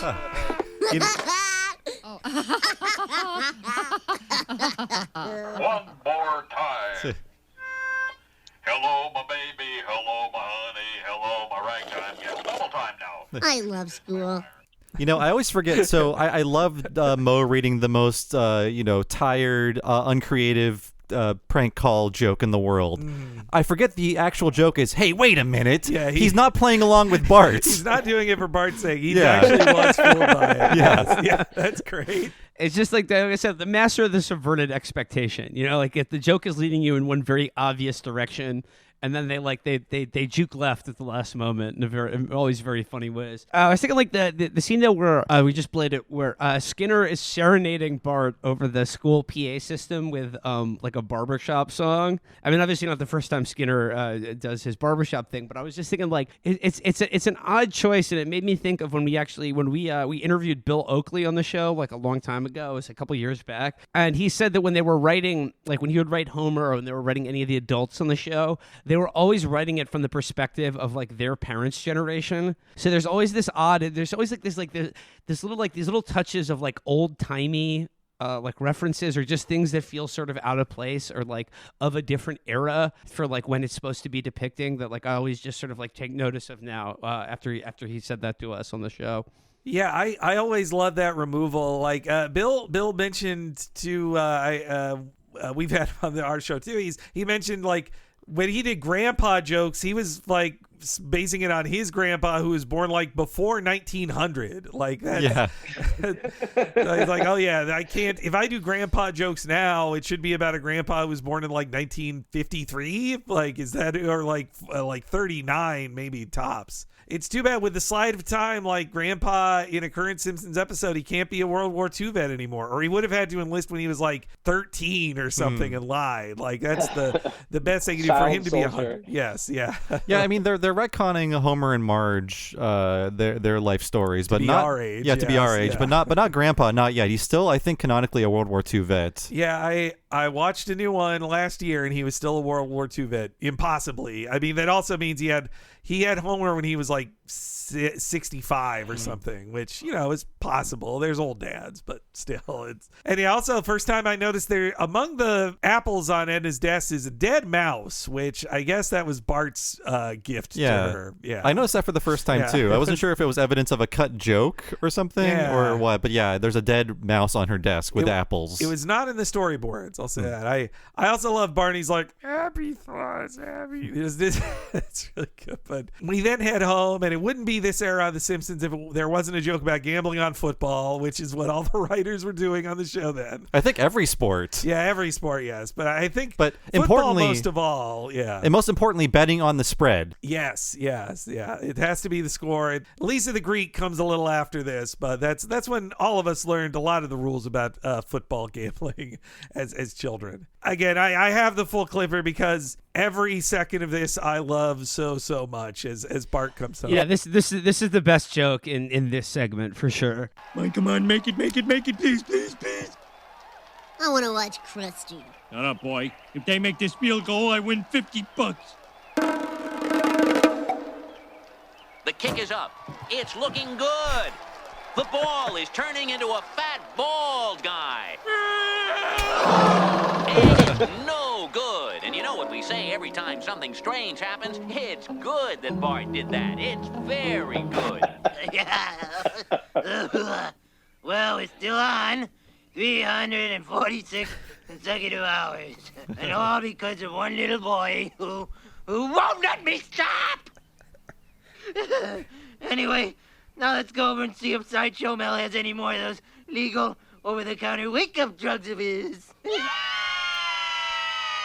Oh, God damn it. I love every second of that. Yeah, so and the Krusty scene was laid out by Brad Bird, still on the show. Like he liked to do a Krusty scene every now and then, which is why it looks kind of off-model but awesome. No, yeah, they said that Brad Bird back then, he was very protective of the character, and so he's like, no, that's my yoink, that's my scene. I mean, every second of it is so good. You could tell he heard Dan's great performance of Krusty is just strung out and just like, who won't let me stop? And Brad Bird, if you see on the storyboards, you can pull them up. They look good, and it's a good disheveled Krusty, but none of those poses are in there. Like, that's what makes it, you know. Just yeah, Krusty looks absolutely haggard. The pain on his face that he's been awake for 2 weeks straight. That's what the math lines up to on that. Like, Bart won't even let him sleep when Bart sleeps. He's just like, nope, you have to always be on TV, never stop, and just his screaming, like, goddamn, and yeah, there were me and Bob were very productive podcasters during the pandemic, and there were a couple days that felt a little bit like that. Yeah. And also just to hear this commentator say the ball is turning into a fat bald guy. Whenever that happens, whenever something strange like that happens, it's good that Bart did that. It's very good. Like everybody in the world knows, oh, if a weird thing happened, Bart did it, and it's good that Bart did that. I love how this all happens in the same scene. So Bart wishes Homer away to the football game. He watches the Krusty clip, and then a taxi drops Homer back off to rejoin the scene. Yes, it's so good. Same with the way how he enters the room with just a smile on his face, and then in his head he's saying like, don't even think, he can read your thoughts, then bash him in the head, and then just Bart's pointed at him like, boom. That's, I guess in a way, Bart is defending himself in that very moment there. Instead of just, he's not punishing Homer for wanting to listen to a Perry Como record. You know, that's not why he's punishing him like Bill Mooney does in the original one. But yeah, Bart turns him into the Jack in the Box, which looks amazing. Like, it's so great. It's, you know, they did their best in 61 with it, but they kind of just have to, like, it's really just in silhouette, the man turning into the Jack in the Box. The one shot I wish they would lose is the actual actor kind of bobbing back and forth for a few seconds. It's really lame, and I wish they would have cut that out. But I like how this episode picks up after the end of that one, where it's like, well, now hang out with the Jack in the Box. Yes, yeah. What happens after that? Yeah. Sort of like an early and then never again really recurring Simpsons character, the child psychologist. Was it like what's his name? Dr. Marvin Monroe. And then he's like a call-in, like a Frasier type character, but sort of like he was around a lot in the very early seasons of The Simpsons, and then he kind of drops off. But I do really also like another sort of like reading visual gag is that when they go to see him, he is certified by the Bonerland Medical Association. So now everything now has been retconned into Bart's reality, where America is now Bonerland. It wasn't just in the classroom. Everybody accepted it as different. Yeah, like Marvin Monroe, we've talked about him before, but he was a production episode 1 character. He launched with the show. Yes, yeah. And he was never popular. Oh, and Will, you'll be, I think, impressed to know this, that originally they thought that character was going to be played by Tom Leykis, like the radio personality Tom Leykis. What? Tom Leykis? Yes, this is on the DVDs for season 1. They actually have the original table read script for that episode, and in the cast list it's Tom Leykis, and he was there for the table read, and I believe it was Jake Hogan in another interview said like, oh yeah, Tom Leykis got fired during the table read, like that we hated him so much they kicked him out during the table read. Yeah, so. Wow. Jesus, wow, was his personality was sort of toxic and annoying? You surprised me. But also cut from the storyboards, when Bart says Lisa did it, they then would do a back and forth like, no, I didn't. Yes, I did. No, I didn't. Yes, you did. And then Bart uses his powers to then make her basically hypnotize and say, yes, I did, mother, and walks away. So they cut out him hurting Lisa. I think that was probably also like a Groening. Groening didn't write a note on there, but I was like, maybe they don't want to have Bart directly hurt Lisa. Maybe that's too dark for this episode. Not for later Treehouses, but for this one, yes. And yeah, I guess their point here too is like, well, if Anthony had just been given like proper therapy as a child, maybe these things wouldn't have happened with him. You like attention, don't you, Bart? Do I ever? Well, we all do. The problem is that you don't care whether you get good attention for, say, getting high marks in school, or bad attention for, say, turning your father into a jack-in-the-box. Homer, I see you agree with my theory. I'm not nodding, it's the air conditioning. Well, that's too bad, because the attention the boy craves should be coming from you. I want you to spend some quality time with him, get to know him, maybe even love him. Also, there's another great note on the storyboard. I showed you that too, Bob, that like when they were setting up this scene, it's very similar to a Butterfinger ad they did as well. And Matt Groening actually wrote on it like, make this look better than the Butterfinger ad. Like he thought, he thought the Butterfinger ad wasn't funny. There was a Marvin Monroe Butterfinger ad, right? Yes, yeah. That Bart is like diagnosed with Butterfinger obsession, and Marvin, he's really like all therapists. He's just lying to Bart to steal something from him, as all therapists do. Yeah, no, I can't. Yeah, don't trust them. Don't trust them. There's another important lesson I learned early along in watching The Simpsons as a kid is never go to therapy, and I never have or will. But the way he says, like, Homer, I see you agree with my theory. I'm not nodding. It's the air conditioning. Like, what a great line. Like, he seems annoyed. But then comes in, I swear, at this point, it already is like the second one of these in the series, right, Bob? And not the last either. Yes. So you won't know this if you're not 60, but there was a very, very famous PSA on in the 60s and early 70s called Like Father, Like Son. And in the PSA, it's about like, what, a minute and a half long, Henry? Yeah. Of just music. Like, I'm not going to, we can't play it because it's really just the music they parody in this sequence of Bart and Homer hanging out. But in the PSA, it's like a small 3-year-old child hanging out with his dad, and he's like imitating the things his dad does. Like his dad is fixing a thing, he's picking up a little toy hammer. It's very adorable. But then his dad starts smoking a cigarette, and he pulls out a cigarette, and the voiceover says, like father, like son, think about it. So it's a PSA saying your kid will imitate you if you're smoking around him. That was seen a ton by boomers. I think it was This Is Your Brain on Drugs for the late 60s. Yeah, I think so. So the music in this montage is this is your dad on cigs. Exactly. Think about it. But yeah, instead of getting the music they used in the commercial, they tried to, but the guy wanted money. They did a parody of the music from that PSA from 1967, and I know a lot of boomers have seen that because it's also a joke on Mystery Science Theater. So many times. Yeah. I know you're a Misty. You've had on Bill Corbett on your so many great episodes of Child. Absolutely. Bill Corbett, one of the nicest gentlemen I've ever met. An absolute treasure, Bill Corbett. And on Mystery Science Theater, if there was ever a scene where people were just like doing stuff to music over it and nothing happens for a while, that's when when Tom Servo would say, think about it, won't you? Like that every single time. But yeah, all their hanging out is cute. I like that it's just the most wholesome things that like Bart is like now he's going to church with him and they're going to praying together. You know what? Once again, The Simpsons like the only American sitcom to acknowledge a religious life for its characters for the most part. That scoffing mom in the room with me should have appreciated this scene. Yeah. But on the commentary, they say this church image is a parody of a Rockwell painting, but they name the wrong one. So listeners out there, which one is this? Because we're still in the era where you can parody famous paintings and photographs in 1991.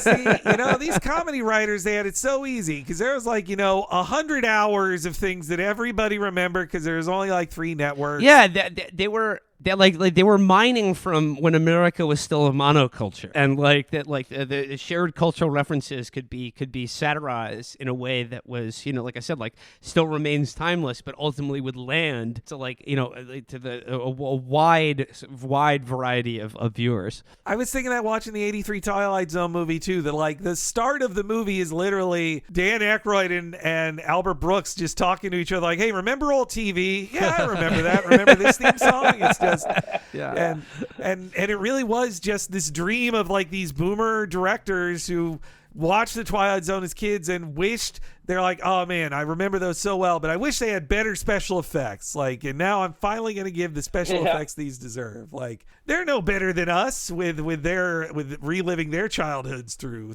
content. They're not so special. But yeah, so Bart then learns his lesson, changes Homer back. I also love Homer tucking his son into bed with his mouth is very, but that sounded wrong when I said that there. But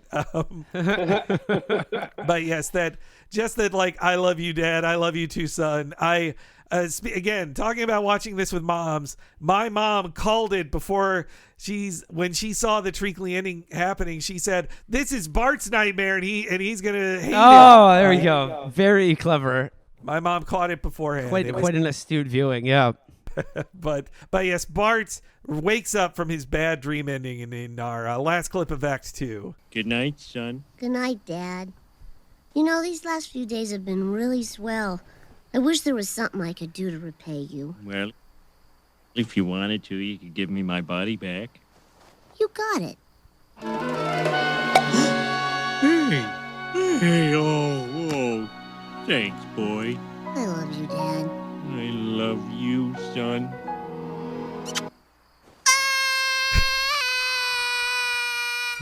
Great scream. And the animation too, the wiggly mouth on his scream. Great stuff. But okay, the next scene starts. It's 4 a.m. Homer, I've now lived the life of Homer, or I did when I worked in an office job, like of just waking up at 4 a.m. and thinking like, I gotta get up and go back to work.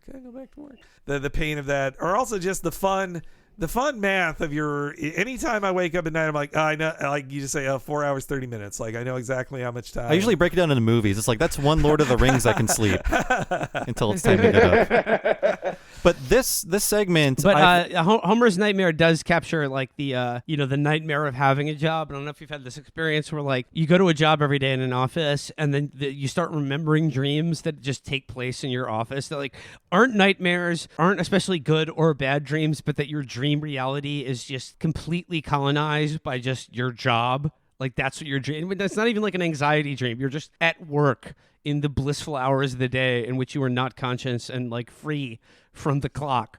That is a truly horrific experience. Yeah, your subconscious is on the clock no matter what. Even though Bob and me have been living the podcast life for a few years now, even then I feel like even a few months ago I had like I'm in the office. I'm just walking around that old office from like 10 years ago, and it won't go away. Like it's just always there haunting me. But man, yeah, Bob, this is one of the best looking things they ever did on the show, right? I feel like this segment does not get enough credit because the first two are just so good. I feel like this one mostly gets forgotten because honestly the premise is not quite as good. It's about Homer becoming Frankenstein, but then he's Frankenstein for about 20 seconds. Yes. But at this point in the show, they're really in love with Burns and Smithers, which is why they are in the front seat in this segment. Jim Reardon says they wanted this to be their animation tour de force, and it is a great looking bit of both character animation and staging and background design. It's like a very beautiful segment. Not as funny as the first two, but still I think it does not get enough credit, this one. Yeah, it's like a half-baked Frankenstein kind of thing. They're like, oh, what, you get some of the like, the classic Universal Frankenstein in there, but you also,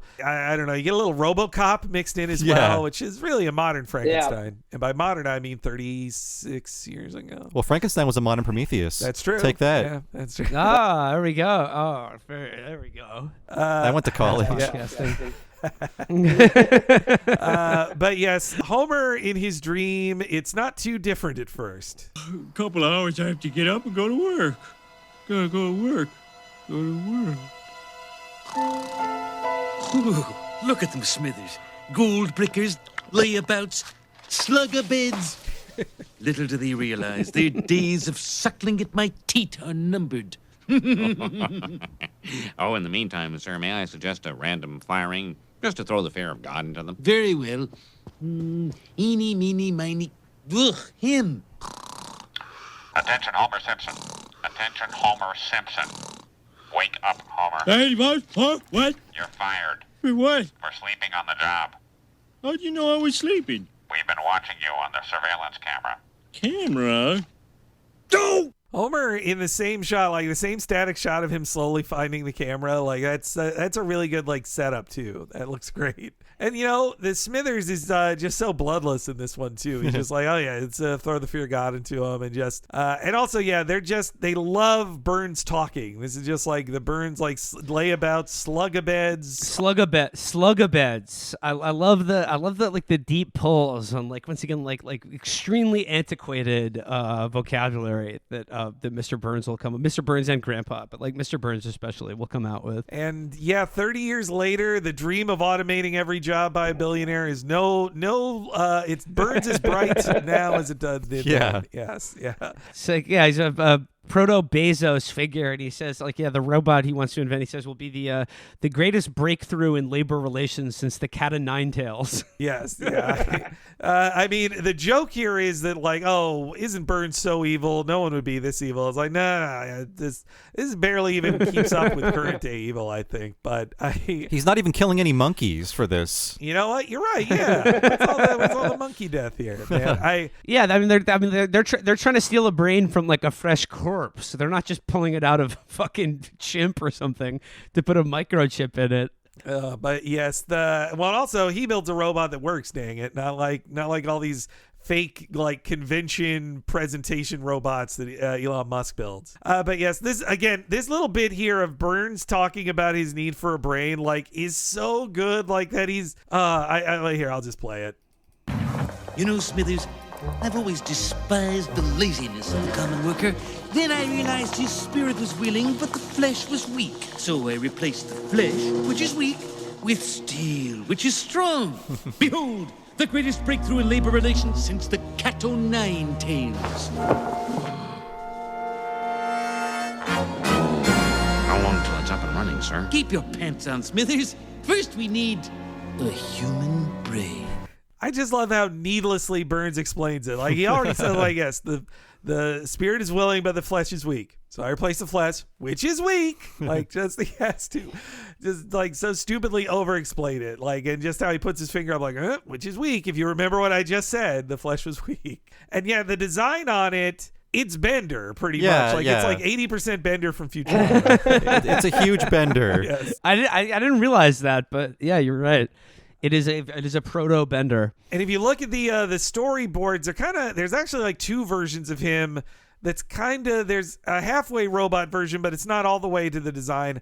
And then the other one is like, it's just a classic Cheney Frankenstein design of Homer, which I'm glad they went with, like, no, make it a cool robot. Like, why? I don't need to see Homer with bolts in his neck or whatever. Like, let's not do so direct of a Frankenstein thing. I kind of prefer the robot version. Yeah, I guess it's more of a robot than Frankenstein, even though I've seen it a billion times. Like, oh yeah, he's a robot, but you barely see the Homer robot really do anything. Yes, yeah. But yes, first we cut to Homer looking for a new job in the want ads. Needs to know how to use an ultrasonic lithotripter, which is a real medical device used to break up kidney stones with ultrasonic vibrations shot into your kidneys. So, which the commentary, even Al Jean's like, oh yeah, how hard can that be? Just point it at it and zap it. Like, that's all you got to do. But they didn't have Google back then. They knew it because they were putting their Harvard brains to work. Which also, Mike Rice's dad is a doctor. Oh, so that's true. Yes, yeah. He could have called him up. Yeah, Will, actually, as a quick aside, on Chapo, you guys have done so well talking about this, like, pipeline of Ivy League schools of Harvard and Yale to soft power places, like, say, the CIA or FBI or whatnot. But what do you think of, like, Harvard also being the breeding ground for so many of the classic Simpsons writers? I mean, it's like you cannot have, everything is pregnant with its opposite in life. So, like, Harvard, an institution of great evil, feeding into true sources of satanic power in the world, like the CIA and the American government and, McKinsey. I mean, go down the list. Big Law, Jeffrey Epstein, Larry Summers. Go down the list here. But you cannot have an institution pregnant with such truly satanic evil without having its opposite in some way. And I think the truly redemptive part is all of the wonderful comedy writers. I mean, despite their association with true evil, I think have imbibed that vein of the American ruling class and channeled it into, as I said, the finest work of American popular culture ever produced in The Simpsons. Maybe they were shown all the Illuminati stuff there, and they're like, nah, that sounds like it sucks. I want to do jokes. The Harvard Lampoon was sort of like the Dark Souls bonfire within the institution. Yes. I think have you guys been to the Lampoon Castle that they have there? It is very Dark Souls adjacent. I'll just say that. I had forgotten it was a castle until recently. I was listening to it was Conan O'Brien interviewing John Mulaney, and Mulaney was asking him Harvard Lampoon questions, and Conan jokes about, like, yeah, I was in the castle and we did this, and I was like, oh, that funny Conan O'Brien joking about how opulent Harvard is that they were in a castle, and I was like, oh no, wait, no, I googled it. I was like, it's an actual castle, like it's on Harvard property. Yes, but Homer then takes the job of gravedigger, and we get another appearance of good old groundskeeper Willie. They're really in love with him in season 3. They introduced him late in season 2, and they're like, this guy's funny. We got to keep having him just yell at people. In the script, he's gravedigger Willie. Man, he can sometimes just be a gravedigger as the need approaches. He can just do it, but. It's any kind of groundskeeping, because what is a gravedigger other than just a groundskeeper? And of course, the second Willie walks away, Homer falls asleep just in the inside an open grave. Open grave, yeah. And so yes, Burns and Smithers are then skulking around the graveyard. I just love Burns and great animation, like the lighting of it, the creepiness of it, and just Burns saying, I feel like a kid in a candy candy store. Just so Hello. hello. What's this? He's just so happy. And this also. Go ahead. I was gonna say. I think this is the first time they do a joke about Homer smells horrible. I think this is the first time they do that joke. Which he smells worse than the rendering plant. Yes. Yeah. It's. I think Mike Reese even regretted that. And just like, did we have to? We make him a giant fat food monster. We also have to make him the smelliest man alive too, who smells worse than death. This is when as they're taking Homer away again. The acting on Burns here is so fucking funny. What corpse should we unearth, sir? I don't know. I feel like a kid in a candy store. Hello, an open grave. Smithers, get him out quickly. The stench is overpowering. Wait a minute, sir. That's Homer Simpson. He wasn't exactly a model employee. Well, who is a model employee? Simpson will do just fine, sir. Did you hear that, sir? No, I didn't. Who is it? Frankenstein? The Booger Man? It's the man in the bag, sir. I think he's alive. Oh. Bad corpse. Bad corpse. Stop scaring Smithers. Satisfied? Thank you, sir. Upon watching it this time, I thought, no, we hear Homer's death rattle. We hear his final breath. Or at least not. Yeah, you're right. Yeah, that's his. Yeah, you're right. I just love how stupid they are. This is such just a comedy sketch of like the man in the bag. The man in the bag. So like he's clearly not dead. He's like, okay, bad corpse, and he just while saying bad corpse, he beats a man to death. This is like unprecedented strength of Mr. Burns. Yes, he's so powerful in this segment. Yeah. Oh, guys, like bad. He stoves Homer's skull in with a shovel. God, it's so and also just the look on his face as he's seeing the X-ray of Smithers' floating brain, like that's so good. And Smithers already can tell the end of this story. Like he's like, well, no, he's a bad employee. He should not be in your robot. But his own sense of self-preservation stops him from correcting that problem. We cut then to the sound. As a kid, it just really creeped me out to see Homer's head cut off and it just like emptily tumble to the ground and just roll around like an empty like thermos lid. Yeah. That's what it reminded me of. And then again, this is a little quick clip, but just Burns is so funny here. Smithers, hand me that ice cream scoop. Ice cream scoop? Damn it, Smithers. This isn't rocket science, it's brain surgery.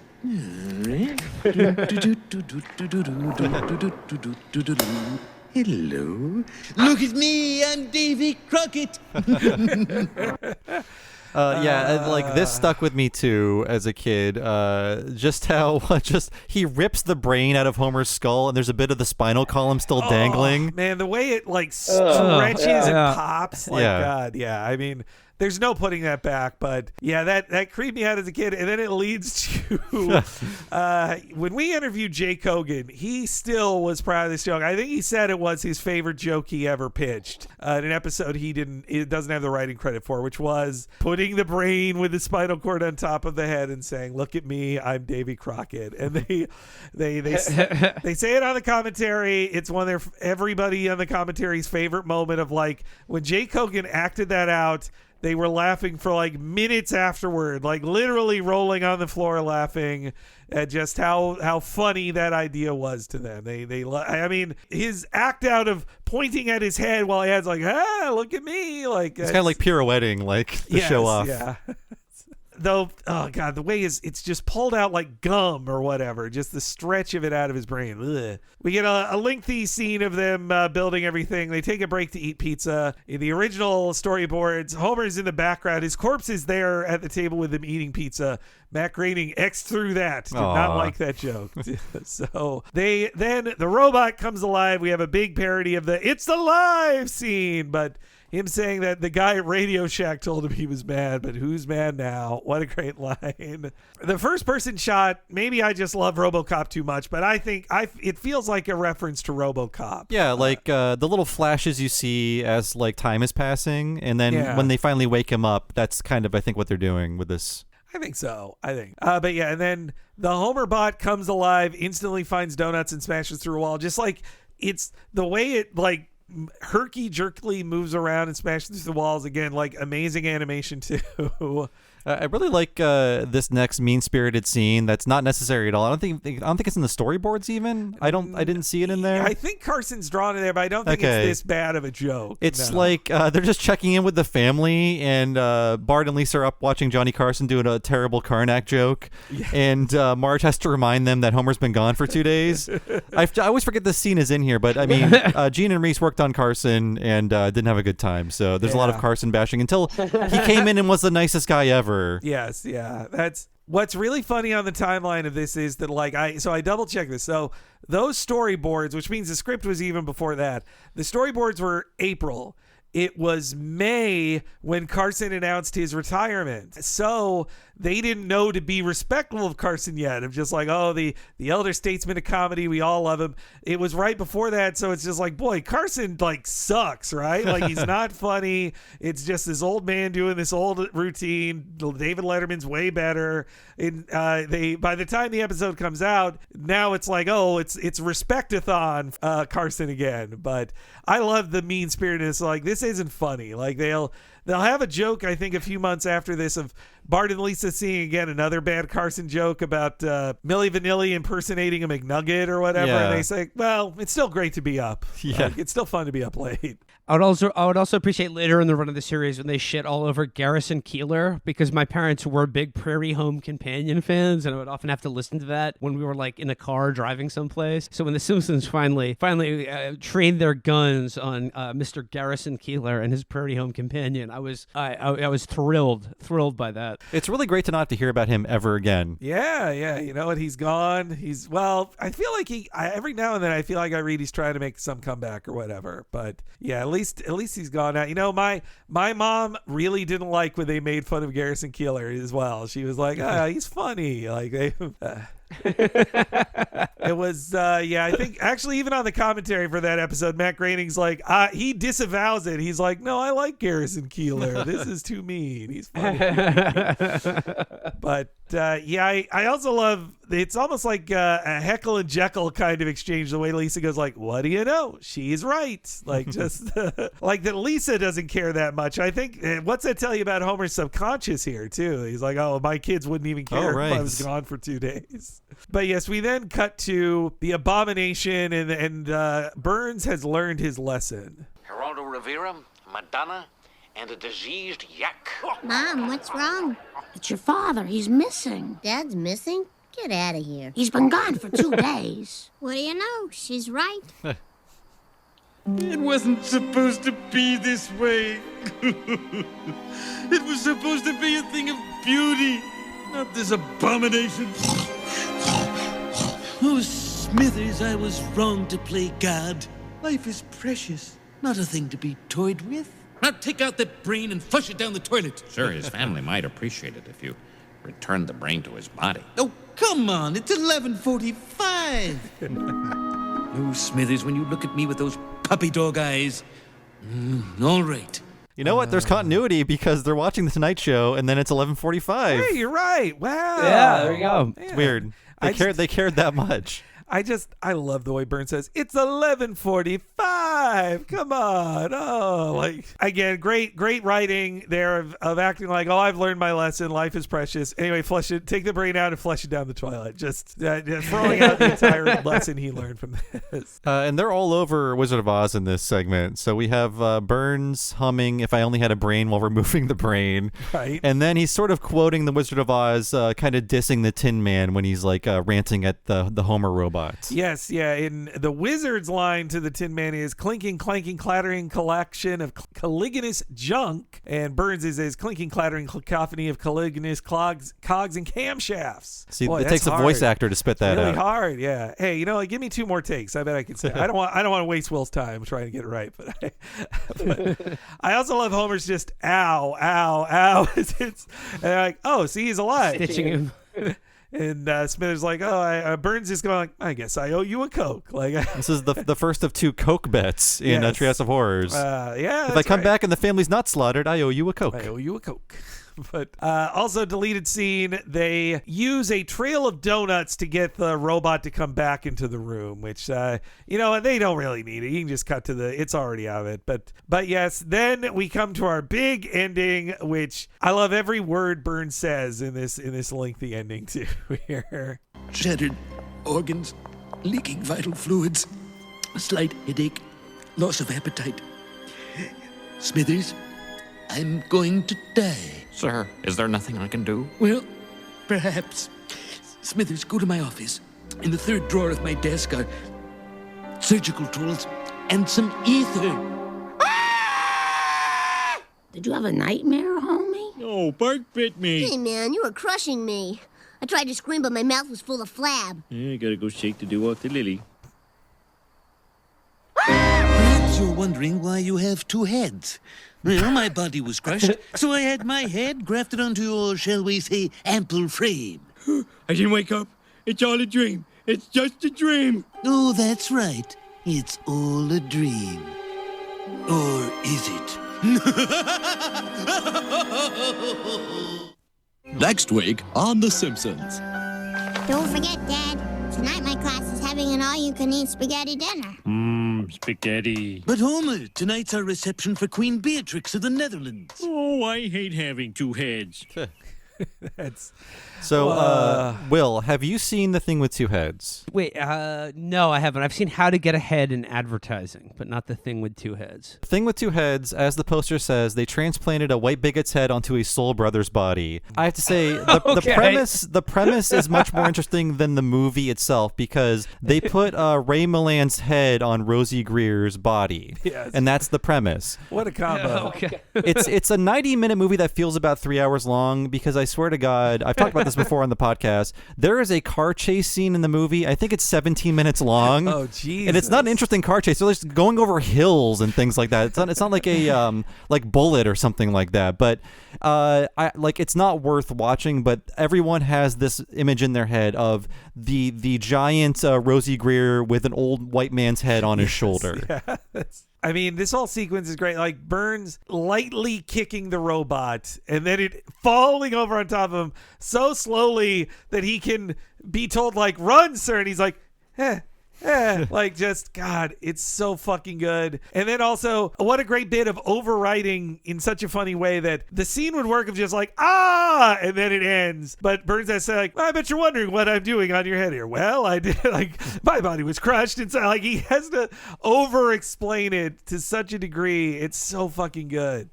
And there was a different ending intended for this. It's in the storyboards, and I don't know what I prefer because I haven't heard the voice acting for the original ending, but in the original ending, there was going to be more of a back and forth argument between Burns and Homer about the changes Homer now needs to make now that Burns' head is on his body, and it would continue under the credits as well. Yeah, that's funny, but I really love how they recast it as next week on The Simpsons, meaning that... Yeah, it's just like the classic sitcom gag. Be like, oh, but the boss is coming over for dinner. It's just, how going to explain this with the implication that from now on the Simpsons will have Homer with Burns' head on his shoulders. That's every future episode. It's not a dream. This is the setup for the show from now on. And I guess according to Mike Reese, the original ending for this segment, which I guess was part of the table read script, was a parody of broadcast news. Right. But he said James L. Brooks didn't even get it, so we cut it. So I don't know what that would have been.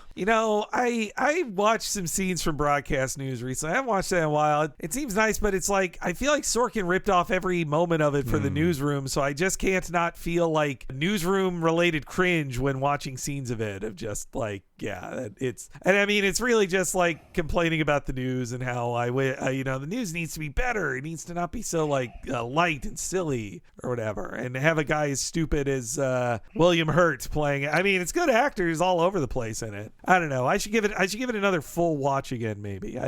For being such a Simpsons fanatic, I've not watched many of James L. Brooks's directed films. Same here. Much. Yeah. I have a real empty Yeah. space for Spanglish. No, how do you know? Was the Jack Nicholson one As Good as It Gets? That's it. I was one that won all the Oscars. Yeah, As Good as It Gets. Yeah, I remember being bored stupid by that movie when I watched it. But it's about New York literary world. Will, how could you be bored by that? And I mean, I don't know. I was probably a teenager when that movie came out. God, it was just like, I guess it was like, Jack being rude to people. That was kind of nice, but it was just that movie did not land for me. Maybe I should watch it again. It was just it was a movie. It was like a textbook example of a movie that like adults thought were funny, but then when I watched it, I felt like Bart watching fucking Prairie Home Companion on The Simpsons. we talked about this before, but James L. Brooks got like all of his famous friends on the show, never Nicholson, and I'm sure it's because Nicholson always likes to get a bunch of money up front. Yeah. Oh yeah. And Nicholson would have got a cut of all those bootleg Bart T-shirts if he'd ever done a voice on the show. Exactly. Yeah. See, that is the Joker ruined him. Like the Joker, the Joker-fiedness for Jack Nicholson was him realizing like, oh, I can get merch money from all of these. I will never settle for not getting merch money ever again. Yeah. Why would you? They really wanted him. This came up in research in another podcast we did, but Disney really wanted him to play Hades in Hercules, which ended up being James Woods. And they thought like, oh man, we really got him. Like he sounds really down for this. Him and his kid. He was an old dad. He wanted to have kids. A movie his kids could watch. But then in the negotiation, he's like, well, and of course, just like with Joker, I'm getting a cut of these toy sales for Hades, right? And that's where the mouse is not going to put up with that. They're not going to. Yeah, they will not abide that for even a second. No way. No, if they give it to Jack, they got to give it to Danny DeVito. They got to give it to everybody. They're not going there. I like the idea of Jack Nicholson in Kingdom Hearts, though, as Hades.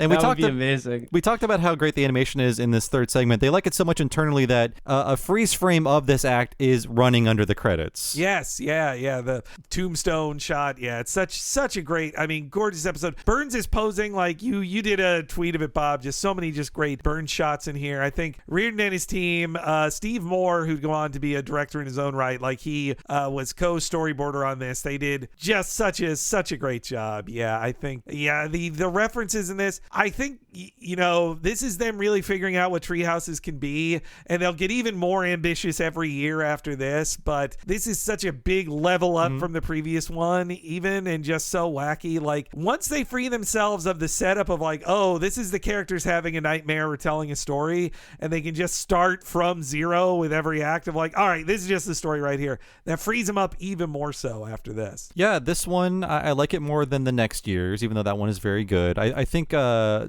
and 5 are my favorites, but I think this one, I won't say it goes overlooked, maybe the third act does, but it does show you how much they've really improved since even the end of season 2. It's just so fast, so mean. The references are even more obscure and very self-referential too. So I feel like this is them just pushing it into overdrive that will continue throughout season 3, and I can't wait to keep doing more season 3. It's all up from here, folks. Will, any final thoughts on this episode? Nothing. I think this is like the first proof of concept of Treehouse of Horror as like a standard like institution on The Simpsons. I think you can see just like you said, just how much they built on each one of these, and just how pushing the limit every year in one way creatively, in terms of the animation, in terms of the grossness or the horror of it, and just really just a prime example of The Simpsons at its absolute best. So I was really glad I got to do this one, and on Friday, recording this on Friday the 13th,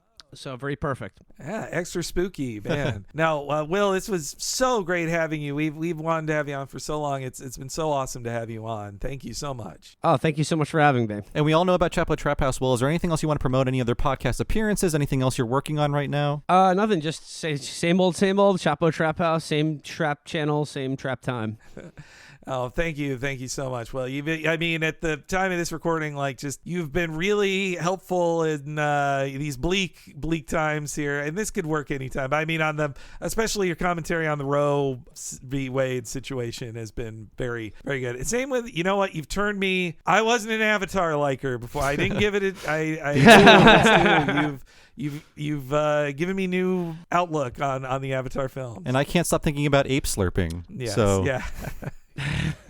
Gentlemen, thank you so much for the kind words, and thank you again for having me on the show. It is always a joy to talk Simpsons. Thanks again to Will Menaker for being on the podcast. Please check out Chapo Trap House. We love it. But as for us, if you want to check out more of what we do and get all these episodes 1 week at a time and ad-free, please go to patreon.com/TalkingSimpsons. Sign up for $5 a month. You get just that, but also access to our vast catalog of miniseries episodes, and also regular access to monthly episodes of both Talking Futurama and Talk King of the Hill, our Patreon exclusive miniseries about Futurama and King of the Hill. Only behind the $5 paywall, only at patreon.com/TalkingSimpsons, and there is a $10 level as well. When you sign up for that, you get all the $5 stuff, of course, but also access to one extremely mega long podcast once a month, only for patrons of that level or higher. And what is that, Henry? Bob is talking about the What? A cartoon movie podcast where we cover an animated feature film super duper in depth, just like we do The Simpsons. That often means we go over 5 or sometimes even 6 hours long about an animated feature film. Last month, we covered Toy Story 3,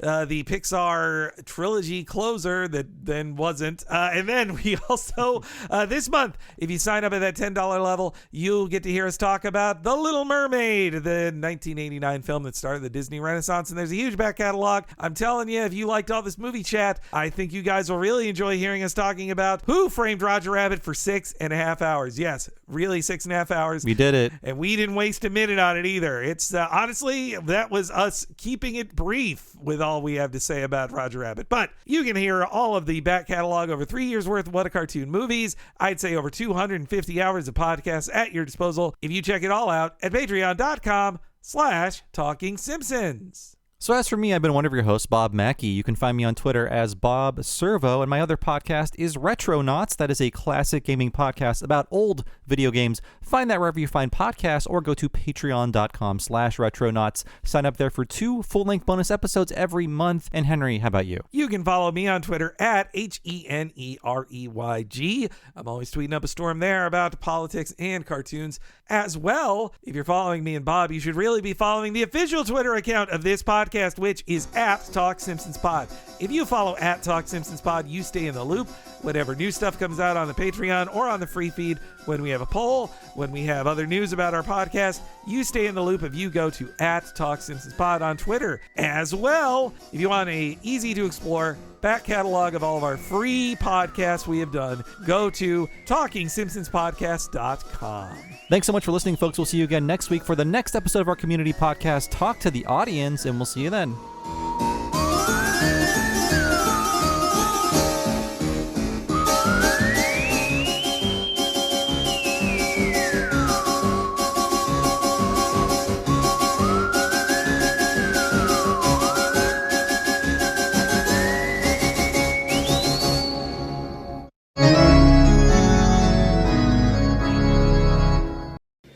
Just a moment.